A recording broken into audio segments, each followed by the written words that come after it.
solid growth in June, with non-farm payrolls rising by 147,000, surpassing economists' expectations. The unemployment rate dropped unexpectedly to 4.1%, down from 4.2% in May. While job growth continues, it's slowing, reflecting more cautious hiring due to ongoing labor shortages. Despite the slowdown, layoffs remain low as employers are holding on to workers amid the tight labor market.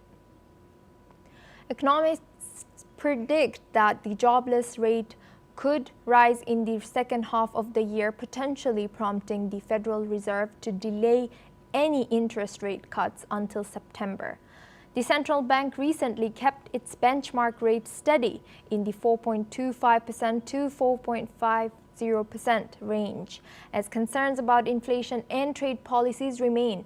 Federal Reserve Chair Jerome Powell has signaled that the Fed will wait and learn more about the impact of tariffs on inflation before deciding on future rate cuts. This steady job growth, along with the dip in unemployment, suggests the economy is holding up, but uncertainty remains as the Fed waits its next move. Now we have guests joining us for this discussion. Walter Anderson, he's a political analyst joining us live from Washington. Thank you for joining us, Walter, today. Welcome to NewsX World. With payrolls still beating forecasts and unemployment dipping to 4.1%, how much political credit can the White House realistically claim?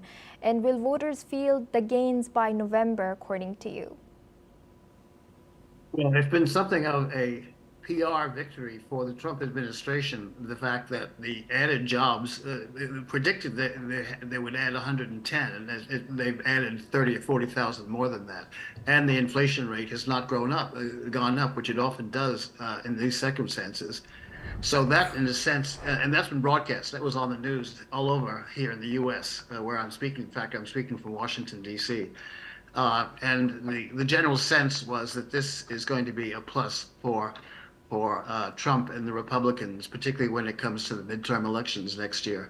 Now, that's not the fact that there's some issues with the Trump administration that you were talking about the Iran situation. There's a consensus in the United States that Iran should not have a weapon. And that we are prepared on both sides to do quite a lot to prevent them from having a weapon. And as Trump demonstrated, his administration was willing to do a lot to prevent it. Where the controversy comes up was whether or not he needed the approval of the Congress to do it. Well, the Congress hasn't approved of military action initiated by the executive in years. I think I heard the last time it really happened was 1942 during the Second World War. And it doesn't seem, there is some opposition, but it doesn't seem to be any kind of a political earthquake against him for that reason. And now, Walter, if the jobless rate edges up later this year, does that give Chair Powell political cover to cut rates in September, or will tariff-driven inflation fears keep the Fed on hold? My guess is Powell is a very cautious person. There's a point in the past I had to work with him on something. He's very cautious. And my guess, unless there's a significant move one way or the other, is probably not going to change anytime soon. And now, if the economy begins to grow much faster, then it might encourage him not to change. If it slows down and where you need investment, then he may be encouraged to change, but that's not a good situation politically. And now employers are hoarding workers despite slower hiring.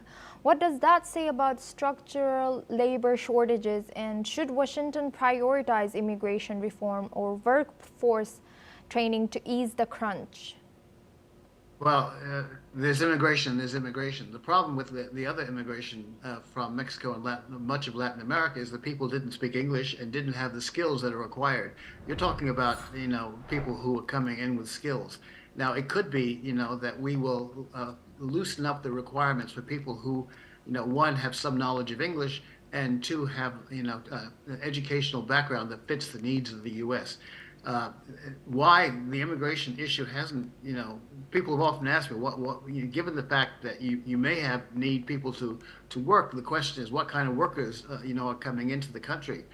And unfortunately, for many of them, they're people who lack knowledge of English and don't have any of the technical training that's required. I see. And now, looking at what Puel has said, he wants to wait and learn. And you've also mentioned that he's very careful about tariff impacts. From a political standpoint, can any administration pursue aggressive trade measures without risking a stagflation narrative? The Trump administration has been very aggressive to increase production growth. In fact, this the quote unquote wonderful bill that looks like it's going to pass and be on his desk sometime today is actually a pro-growth bill, and the Republicans and some Democrats are looking at it as something that may be necessary, to grow the economy, to create opportunities for investment. There is, in fact, though, a job shortage, not a people shortage. As I say, the immigration has been relatively high, much of it illegal. People coming from Latin America, but other places in the world, but they don't have either the language or the training to fit those jobs. You need to have a more aggressive program. And I just saw a wonderful program that we need to do a better job of advertising for certain skills that we need from overseas. Thank you very much, Walt.